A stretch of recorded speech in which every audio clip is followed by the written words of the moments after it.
Well, splitboarding is finally the freedom to be able to go anywhere, to access the terrain you like, and to be away from the crowds.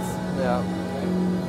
I think I really like the combination of resort and then splitboarding. That's what I do a lot because I live really close to resort, so it gives access to really cool lines in no time. You know, it just gives you the opportunity to be like maybe with a 15 half an hour walk to be like with a fucking awesome run, and then with big vertical, like not necessarily spending too much time. So I think that's an amazing freedom, and especially that now the boards are becoming like so close to normal boards, like in terms of weight, in terms of rideability. So you can even have it on a day in the resort and it won't feel that crazily different. So it's coming, yeah. Well, safety is so important for me. You know, I've been trapped in big dangers, big avalanches, big stuff. I've had many things happen, and so now I'm like always taking it really easy, try to be a bit paranoid about everything to make sure that everything is perfect. And I don't want to play with it like about it, like unless I'm sure. Yeah. So I'll always like check the conditions. I always go small and build up.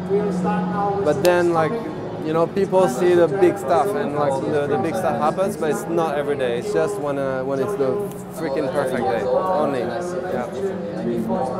Well, yeah. I've got a 8-year-old daughter, and for sure gives you a different perspective. You have a responsibility, and yeah, like killing yourself is not an option. And like for sure in everything I do, I'm like, you know, it's in my head.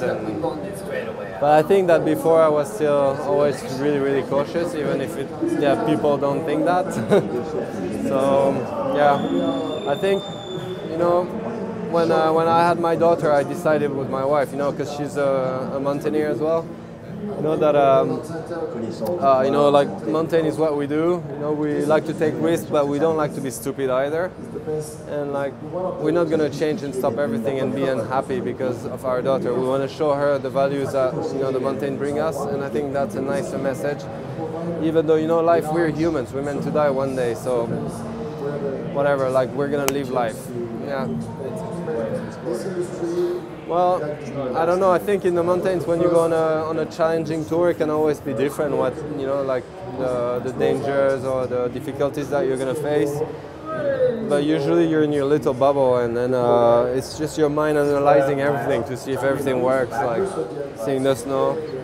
I think that's the way it works. It's just always little informations that you gather and that make you feel confident to do something big. That's the way it works. Yeah. So it's like at the beginning, it's like, whoa. And then you're like, oh, listen, let's go into it without taking danger. And then you start to feel more and more confident, and maybe at some point you're gonna have something that's gonna be like, oh, no, it's not good, go back home. But maybe it's gonna be, oh, it's still possible, there's a way there, the snow is good on this side and safe. It's always like clicking boxes in a way. So you have kind of mental checklist somehow? Yeah, I don't have one ready. I don't have like a mental checklist ready, but I guess that's the way it works in a way. It's like okay, validating points, but still calculated. Even though even if you don't think so, everything is calculated. Yeah. And like last year in that steep movie, I felt really good. I felt really confident, and I didn't feel that I went crazy. So just fun. Yeah. Okay. Yeah.